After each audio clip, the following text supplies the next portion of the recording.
Welcome to the Old Capital Real Estate Investing Podcast with Michael Becker and Paul Peebles. During this program, you will hear interviews with real-life successful investors who will share their stories and provide useful advice on how to acquire, finance, and operate apartment complexes. Now, here they are, Michael Becker and Paul Peebles.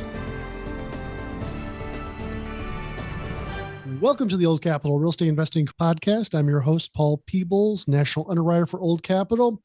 And joining me today would typically be the governor of the great state of real estate here in Texas, Mr. Michael Becker, but he's on another due diligence assignment. So we're lucky enough to have the professor in, Mr. James Zhang. James, how are you? I'm doing good. Thanks for having me, Paul.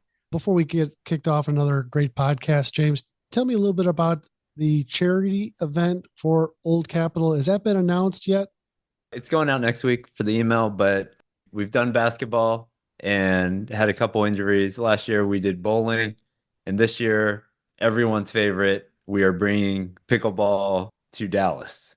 So the charity pickleball tournament is going to be in April 25th over in Grapevine. So we rented a dome, and we will try not to get injured, I think is the motto. But no, it's we're calling it Rally for a Cause. So we're going to be supporting City House this year, but sign up your team. We'll put the link in the description and on the next email. So April 25th. April 25th. What a wonderful event that Old Capital does every year, and James and his group do a wonderful job by raising money for an important charity, especially homelessness for teens in the North Texas area. So great job. We have raised, with the help of James, thousands and thousands of dollars to a worthy cause. And it becomes an excellent event for networking for people that are in the multifamily business or being attorneys, being management companies. Everybody comes out and we have a great time. So hopefully nobody gets injured this year in pickleball. So James and I were out, last week or two out in San Diego, and it was raining. It was going to rain cats and dogs. There was huge downpours that were out there, like probably before we got out to California, if you remember that, James. I think I saw pictures of cars floating away and huge snow up in the Sierras. And the weather forecasters predicted, bad weather, 2 weeks out. And so everybody was kind of apprehensive about coming out to California, seeing the rains. We go out to California, it's clear sailing out there, no rain, beautiful skies. And so, but I was amazed that the weather forecasters were able to kind of predict the rains so far away in the future. So today we're going to talk a little bit about that, about not so much predicting storms in the weather, but predicting storms in multifamily. So some folks will be safe if they were investors in multifamily, and some folks will be like a small boat in a raging ocean, going up and down, looking for a possible port. And then some folks, unfortunately, will have to, that's not a good conclusion to what happens to some folks. They may drown in the ocean of multifamily investing. So today, I really want to talk a little bit about maybe some of the solutions that are out there. So we brought two friends of ours that they're both attorneys, and they've helped people about trying to modify maybe some of their transactions, but they're on the cutting edge about what's going on with multifamily. And the thinking really is that, it's not so much, we want to kind of get out some common ideas, common language. As you remember, a lot of these transactions that were done back in 2020, 2021 were done with bridge loans. And those loans are starting to come due, and some people are doing well with those bridge loans, and some people are not doing so well with those bridge loans. So today is just kind of an education about what some investment groups that took out bridge loans and what they're struggling with, and maybe how some solutions. So in the podcast today, we have some of our friends, Shamir and Chris, and they're with the Patel Law Group here in North Texas. They service a lot of the clients in the North Texas area. They've been around for years. They have deep relationships with not only the investors and the general partners, but also with a lot of lenders. They're kind of the middleman in some of these transactions. And so we're going to bend their ear a little bit and find out a little bit how they have helped structure some problems that maybe they see out in the weather of multifamily. So, James, I'm going to turn it over to you and let's talk to Shamir and Chris. So I'm trying to figure out how to go with that weather analogy. You know, my parents, Asian parents, never said to be a weatherman. They told me to be a doctor or a lawyer or something like that. So, but I guess we'll go with the doctor analogy. So, what better than to be an attorney who can help people in this day and age? So, maybe just kick it off, Shamir and Chris. Maybe just give us a little bit of your background, and then what I want to do is sort of start from the deal level and probably propose a deal, and let's talk through how that deal would work in different scenarios. So maybe to kick it off, though, just give people a little bit of your background real quick. Shamir? Yeah, thanks, James. My name is Shamir Soni. I'm managing partner at Patel Law Group over in Dallas. Our firm is a full-service law firm. I run the real estate practice where we represent owners, buyers, sellers, multifamily property. We have been working primarily on multifamily transactions over the last 5 or 6 years. We've seen kind of the entirety of the 2020, 2021, 2022 run. And we're on the cutting edge of that, representing borrowers and owners and as they acquire property, utilizing bridge loans. And more recently, a lot of those folks, or a number of those folks, I won't say a lot, a number of those folks have come back to us with trouble on the loans that they had originated back in typically 2022, second half of 2022, first half of 2023, and are now looking at options in terms of what they can do to help recapitalize or strengthen the properties that they had acquired previously. Okay. As I mentioned, I run the real estate side. My partner, Chris, runs our securities practice, and Chris can talk to you a little bit more about that. Thanks for having me on. Chris Barsness. I'm a corporate and securities partner with Patel Law Group. I typically handle more of the syndication capital raising side. So whether it's a fund or a syndication, we structure those for people and help with their equity raise and compliance with securities. Okay. All right. So let's just take a typical deal, $25 million bridge loan, and they took it out, let's say in 21. And now 3 years later, they come to Old Capital, they say, hey, I need to refinance this thing. Maturity's coming up in July of this year, and I can get a $20 million Fannie Mae loan. Well, I'm $5 million short. So let's talk about that situation. So step one, I would say most people would go back to their LPs, common LPs, and raise that additional money. So let's just say they actually can raise that money. What do they have to do from a operating agreement, securities perspective to raise that additional $5 million for a capital call? So typically when they come in and they're looking for, either they're going to do a straight capital call where they're actually asking their existing LPs for additional capital, or they're going to do, an additional round. Either way, they have to look at the operating agreement or limited partnership agreement to see what that is going to look like, what consents they need. It's pretty common where maybe you need majority consent of your existing investors to go out because you're potentially diluting them. And there could be rights of first refusal, preemptive rights that the existing LPs have. So they may have the right to participate essentially in that additional capital raise. So really it depends on the organizational documents like the operating agreement or the limited partnership agreement. Okay, so the operating agreement needs to be reviewed before they go out with that. And then do they need to do, if it's the existing LPs, do they need to do any additional 506B, 506C, PPM, any of that stuff, or they just need to just send it out and that's it? If their operating agreement allows them to make an additional capital call, typically there's some provisions in there. Usually it's optional, but again, it really depends. And they don't need necessarily, it's not a separate securities offering if they're just asking for additional capital from their existing LPs. If they're going out and doing a new raise to go outside of their existing LPs, then yes, it would typically be a 506B or a 506C. Okay. All right. So maybe the existing LPs only put in $1 million, but now I still need $4 million. So maybe you take it out to a wider group and you would need a 506B, 506C. And so most of those are structured like preferred equity. So they want to jump sort of in front of the line.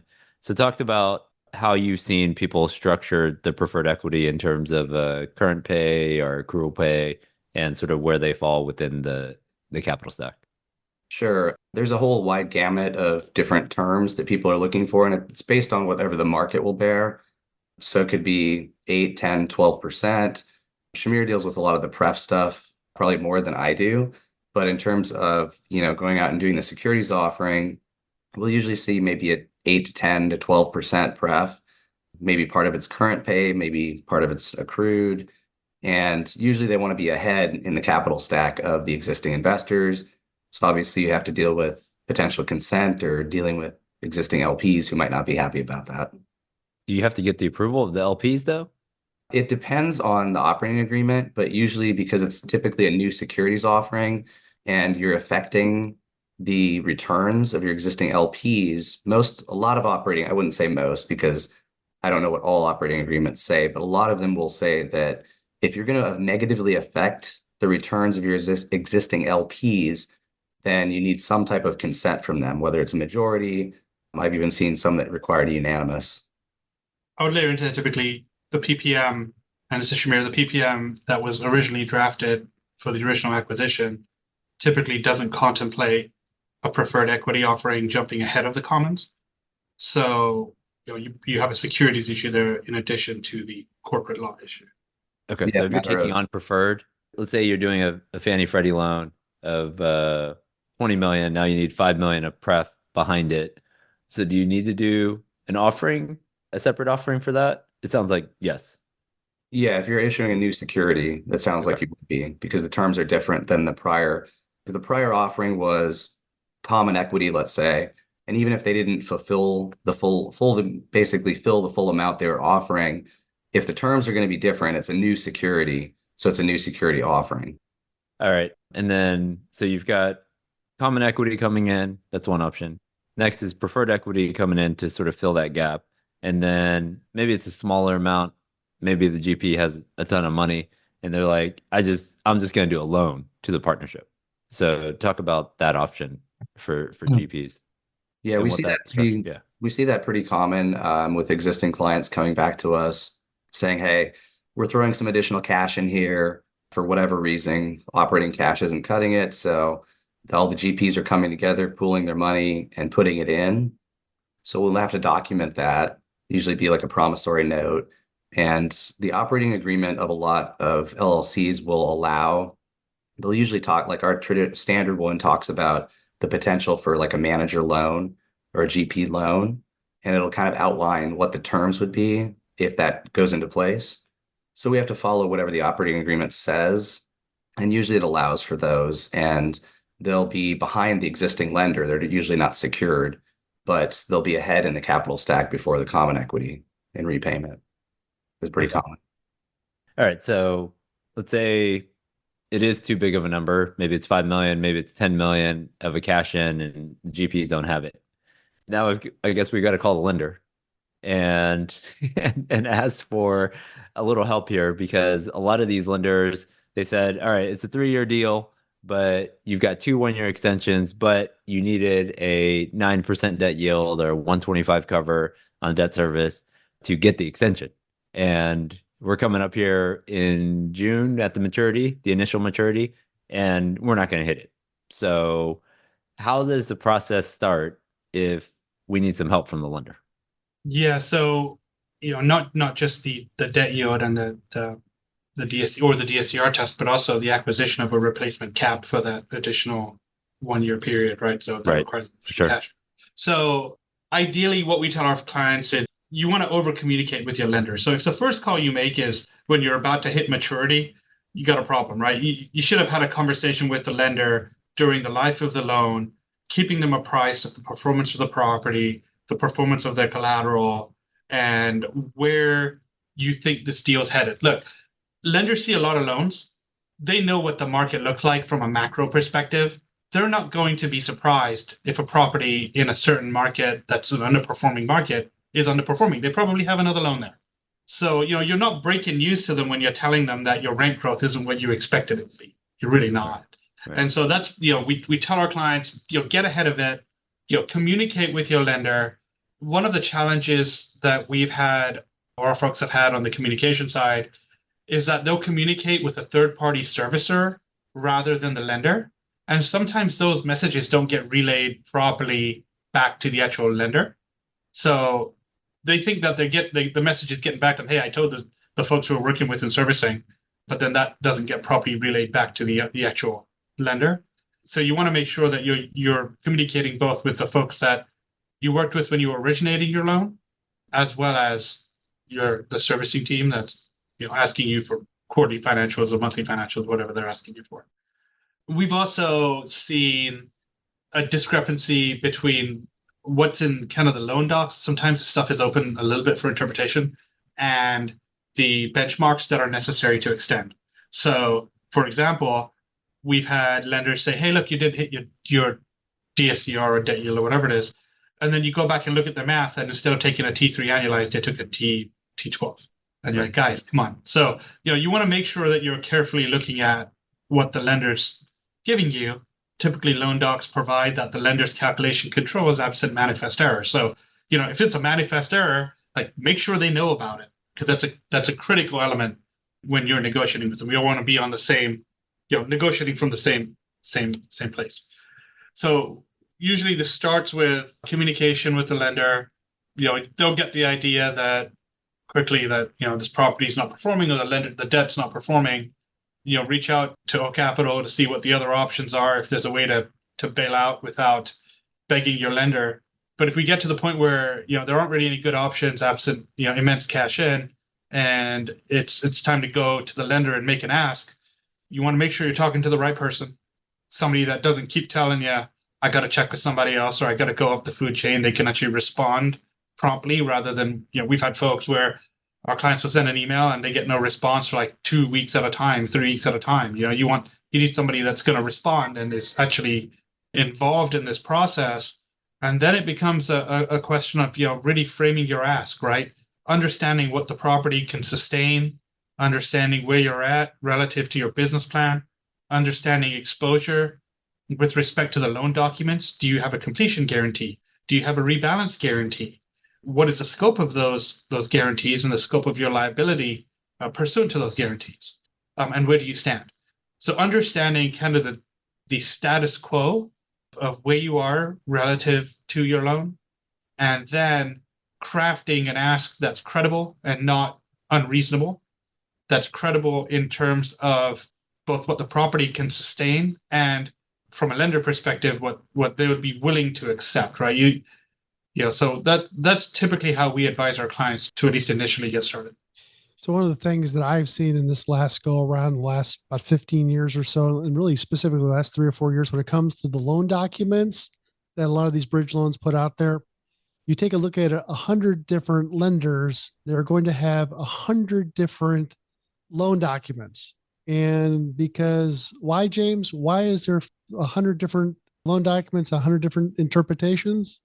Is because every transaction had input from an attorney that represented the buyer in the deal, and they had to get that approved by the seller's, or I'm sorry, the lender's attorney, just making sure that everything was, like in deal points, just like that Shamir was talking about. There's different hurdles, whether it's a debt yield hurdle that you have to hit. That could be different from one lender A to lender B. So you got to make sure that you're looking at these loan documents. They are like snowflakes. Everyone is different. So make sure you understand that one set of loan documents is not going to be the same as the next set of loan documents. And the other thing is, talking about strategy. I mean, I don't know if you've seen that. I've just heard about this in the last couple of weeks. We're starting to see ownership groups that have stopped making payments on their mortgages. And I don't know if they're wrestling back and forth, but like you're wrestling with the servicer saying that I'm not going to make any more payments on my mortgage, and thinking that's going to bring them to the table. Shamir, what's your take about, every deal is different. I get that. What do you think about stop making payments, and what's the stop making payments is a tough, you've got to feel really good about your relationship with your lender to take the step of, I'm going to stop making payments, especially if you have the cash to make the payment, because you get into a conversation about lockbox. The lender can essentially, you didn't make the payment, you go into a hard lockbox, and they'll just take your payment. And then that's not, non-payment's not really an option. We've seen clients do it, but they did it on the brink of a negotiation where we were already engaged with the right people, and we were comfortable, they were comfortable that even if they don't make the payment, we're close enough to an outcome to where the lender won't take the deal, because it's going to take them longer to notice and foreclose the deal than it is to just get a deal done with the borrower. Yeah, just remember when you do that and they do default you, then you go to default interest. So if you're making an 8.5% or 9% payment now, it could go to 18% Yep. during the period of time that you haven't negotiated or worked out something with the lender.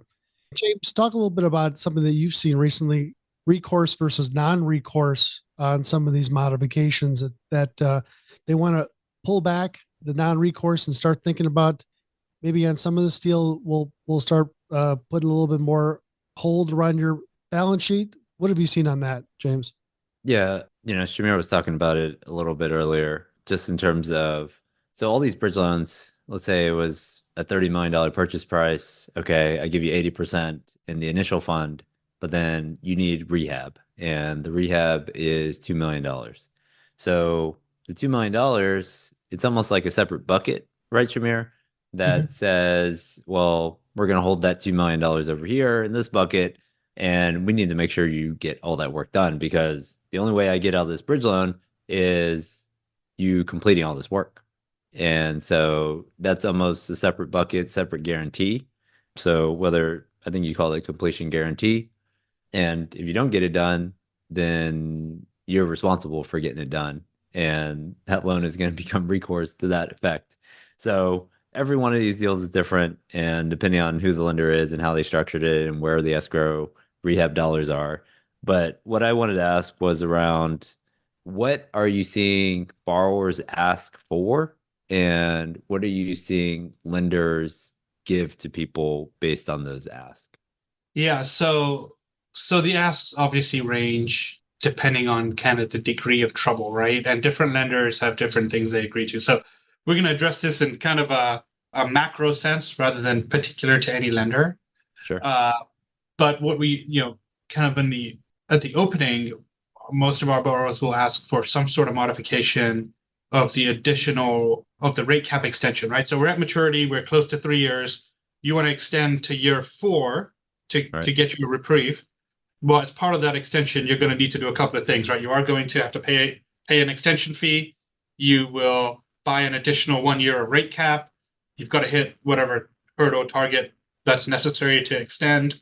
So there's a handful of components in place, and as part of the mod, if you want that extra year, you're going to try to negotiate each of those levers. So, where your typical extension fee is half a point, maybe you try and negotiate that down a little bit. Where your typical cap is a 1 year cap at a 150 or 200 strike or whatever it is, you're going to say, hey, let's do a 6-month cap with an escrow for the next 6 months. That way, ideally, if rate cap prices come down 6 months from now, you now benefit from that reduction in pricing. If there's a DSCR or debt yield test, let's figure out a way to either waive the test or modify the test to where it's attainable rather than it's absolutely not going to happen.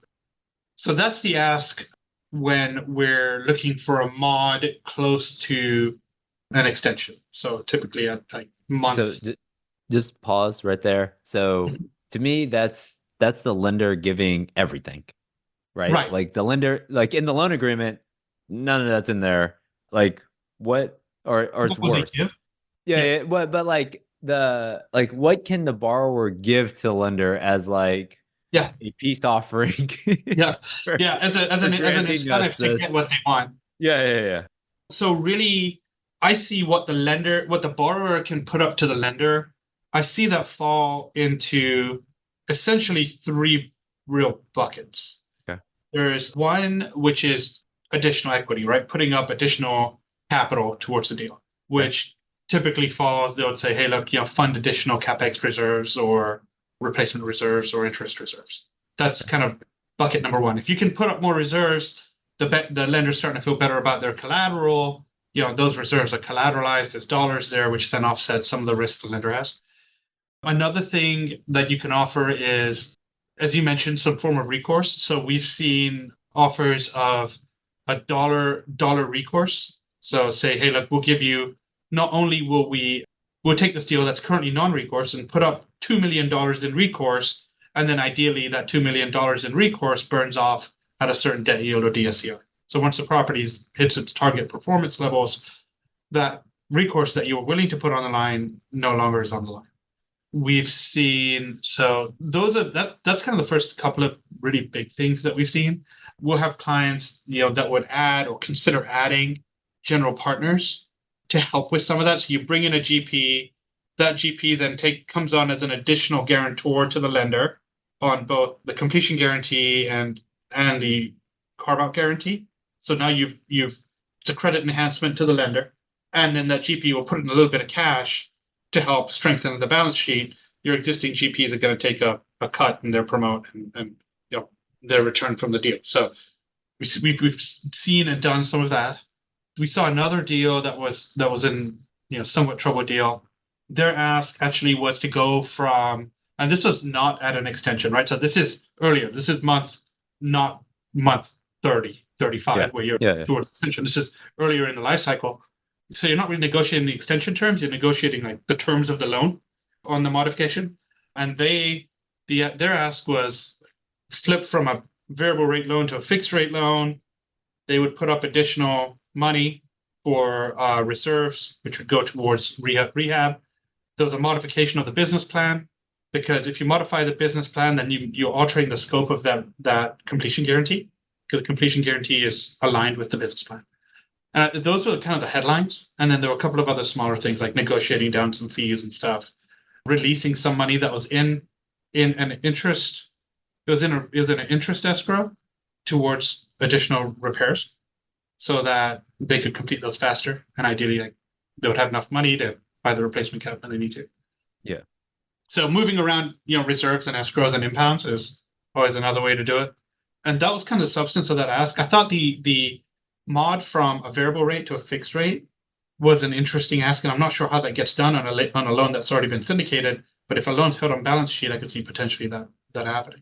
We've seen it on balance sheet deals. Yeah, we have it. If it's securitized and you have to get it approved by some servicer, then probably not going to happen. Yeah, that's not going to happen. Investors already bought it and sliced it up. Yep. Yeah, no, I agree. So this was almost certainly a balance sheet loan, which is why that was the ask. And the lender, interestingly enough, the lender seemed pretty open, well, not open, but willing to entertain a variable to fixed flip right now. And that might just be a function of us going into a market where potentially rates are going to decline. And so you could flip to a fixed at essentially the highest point. Yeah, we'll take your 9% fixed. And yeah, exactly, right? We'll take your 8.5 fixed. Yeah, you can sell your rate cap and hopefully put that money towards the deal, because that's my collateral, right? Right, exactly. And you're reserving the money that comes from the cap. So that serves as additional credit enhancement for the lender. I thought it was that was a pretty compelling business argument, especially when you've got 10, 12, 14 months left on the cap. Right. There's some value remaining. Oh, yeah. Yeah. There's probably 3% of the loan amount and a decent strike. So one question on that additional equity, are they having them pay down the bridge loan, or are they having them just put that money in escrow typically? Yeah, so typically we see that going towards additional CapEx, come in as additional CapEx. We've also seen an ask where they ask for just a straight impound, like a collateralized savings account, essentially. Yeah, additional collateral. Yeah. But I think most, it makes sense to use it as additional CapEx if the business plan supports it, right? I mean, the fact is, like, some of the business plans that were entered into for bridge loans are probably no longer good business plans, in that the rent bumps or the potential cost of renovation or whatever it was is just so out of whack with what's happening in reality. Right. And so at that point, you really want to reevaluate whether it makes sense to continue with the business plan of updating or upgrading the property. So we didn't talk about this, but this is, I think going down the chart here, you're saying, all right, first thing, I'm gonna try to raise common equity. That doesn't work. I go to pref equity. That doesn't work. Okay, I go to GP loan. All right, I don't have the money. Now we got to modify the loan and get that. So if the lender comes back and says, we're good, I don't want to modify this loan, I need to be paid off. Yeah. I mean, at that point, it's cash in refi time, right? I mean, that's the only way you're going to be able to, or short sale foreclosure. So Uh, so this has come up where, and I don't know if it's going to necessarily be facilitated by that general partner, but some of these guys, once they hear that from the lender that, hey, we're not gonna do anything on this deal. We're not gonna modify it. You're gonna get foreclosed on. That guy calls the listing broker and says, I gotta go now. I gotta sell this deal now. So have you seen any, I'm not gonna call them GP swaps, but it's just like, all right, old guy, appreciate your effort, but you're out. And we're bringing a new guys coming to the party with a lot more money. what's interesting is I just had a conversation with somebody about this yesterday. And essentially what the story is, and again, this is secondhand, so unverified. The story is owner owned the deal doesn't perform. They get BOVs, the BOV is less than the debt amount. So, there's no No saving. equity. Yeah. The lender, they go to the lender says, okay, this property is worth 80% of loan value, hypothetically. Okay. The lender then reached out to a GP that they knew, New GP. who was well reputed, maybe, I don't know, they're maybe larger, more liquid, whatever it is. And the lender and the new GP and the old GP essentially enter into an agreement where the lender took a write down of their loan. The old GP completely stepped out, and the new GP came in and put up additional equity and took the deal. But now they're taking on a lower principal amount and potentially new IO or whatever they had. Okay. So It was a combo loan mod reorg. Okay. That's where I think most of these deals might end up. If you go down the list, first one doesn't work, second one doesn't work, third one doesn't work, fourth one doesn't work, and then eventually someone else got to have to take over the deal with more equity. Yeah, and I think that looks like, and Chris, you may want to step in here, but I think that looks like some sort of wipe out of the existing GP, cram down of the LPs, additional dollars coming in, and your LPs are fortunate to rescue a fraction of the money they had in. And from a corporate perspective, it's probably some sort of substantial reorg of the sponsor entity. Yeah, it's like a restructuring, almost like outside of bankruptcy, but similar. Yeah. Some kind of like a pre-pack. I consider it almost like a pre-pack bankruptcy, without the bankruptcy. And I think what's interesting is I think that there's a number of sponsors out there that have been in the business a long time but haven't been active in the last few years because for whatever reason they felt like they weren't comfortable with pricing. That would be more than happy to take deals at a discount right now, given kind of where the market's at and the fact that deals, even if they're troubled, the price correction has not been as substantial as people were maybe predicting 18 months ago, 12 months ago. Okay. Paul? Well, James, when you need to fix your own car, do you do it yourself or do you call a mechanic? I am very far from fixing my own car. Lucky to get air in those tires. So when in that, what happens when you need to have your teeth fixed? Your dad's a dentist, so maybe you just call your dad, but you're not standing in front of the mirror trying to do some dental work yourself. And so really my question is that if you need to fix or modify your loan, who do you call, guys? I mean, should you try to do this yourself? Do you need professional advice? Who's in this space that does this kind of stuff on behalf of the partnership and, tries to, do you call a third party that will charge you a fee to try to do that? Do you guys try to do it? Do you guys do this type of stuff? So give me an idea of who's in this space right now. So the space really consists of attorneys, and then there's workout guys. There are consultants that advise on workouts that a number of folks have worked with, and then we're involved typically to make that happen. So involved in facilitating an arrangement that may have initially been triggered by a consultant, and we advise clients through this stuff all the time, right? This is kind of the scope of what we do. We have a pretty broad line of sight in terms of what people are seeing and what they're getting from the various lenders, who's more hospitable to a modification than other, who isn't. But yeah, we've seen kind of both sides of that, and our clients have indicated kind of success in both ways. I feel like we do a great job. I feel like we're pretty involved in this space, but like I said, consultants can help too. Yeah, I mean, James and I talked about trying to get into that space to try to help borrowers and try to negotiate on behalf of the lender, servicer. And then we quickly realized that we just can't really do that, to be honest with you. We just feel like, we give the money out, so to speak, and we don't want to crap all over our lenders because we are in tight alliance with them, that we want to make sure that, if they took the risk to give you a loan, that we don't want to be adversarial to the lender. So that's not really our job. And I would just question, lenders that try to get into that space, they're going to get adversarial and they're not going to have a good relationship with their lenders. So be very careful. But I would definitely hire an attorney that maybe has done this once or twice or 10 times and just get feedback from them about what's working and what's not working, because the attorneys kind of talk a little bit around and they share more information than maybe a buyer group that they've never done this before. Last time that property started to go back to the bank, a lot of these folks that are GPs they were in 8th grade. They don't remember what went on back about 15, 20 years ago. So you really need to hire somebody that kind of knows their way around. And, Chris and Shamir and the group over at the Patel Law, they're kind of the ones that I would probably have get engaged in law, at least. And if you're not in the Dallas-Fort Worth area, talk with some of your other friends or people in the business to have maybe another group that's typical that has done this once or twice before. Shamir, anything to add to that? Give yourself a plug at least. Yeah, look, I mean, I think the dentist analogy was great, right? You want to see a dentist that's seen lots of teeth because then he'll know what's wrong with your teeth. That's kind of how we see it. We do tons of these deals, and so we have a really good picture of what works and what doesn't work, and what the marketplace looks like and what the marketplace can bear.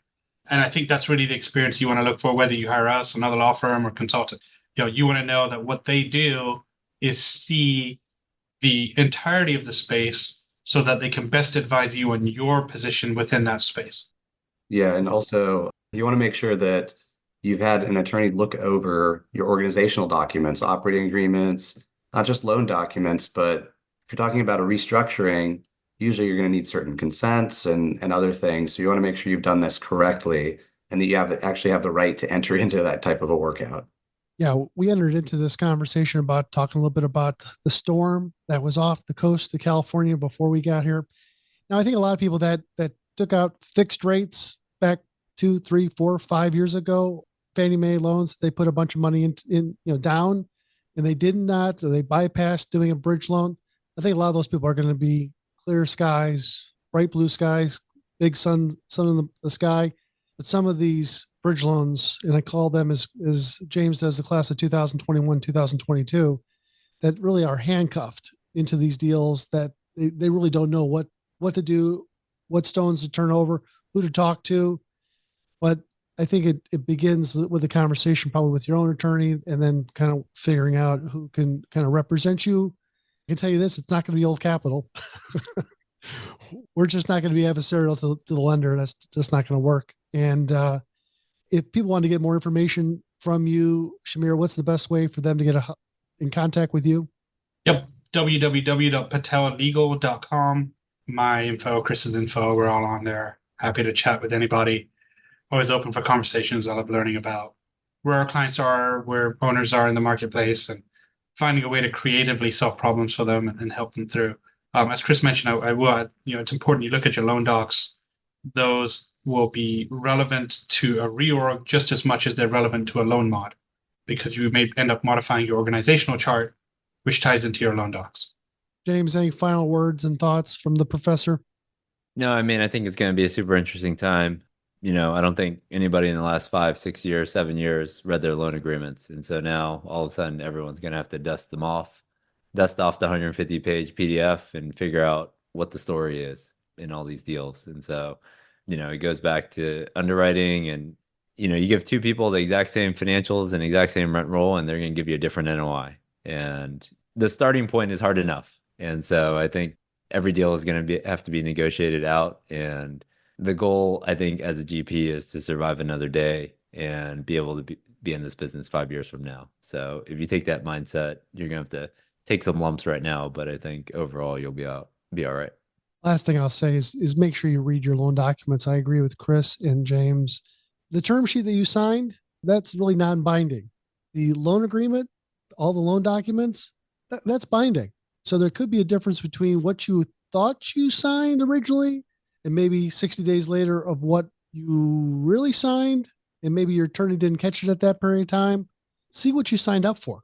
See what type of a loan you truly have, because sometimes there was differences between what you initially thought at the beginning and what you, in your mind, that you went to sleep at night thought, and those loan documents are could be completely different from what you thought were that way were, and they'll defer to those loan documents as being the Bible. So, Shamir, thanks for spending some time with us. Chris, very much appreciated. The Professor James Zhang, another great job. I'm Paul Peebles. Have a great day. Thanks for listening to the Old Capital Real Estate Investing Podcast. Please join us at oldcapitalpodcast.com to sign up for our weekly email updates. We'll see you next week for another great interview.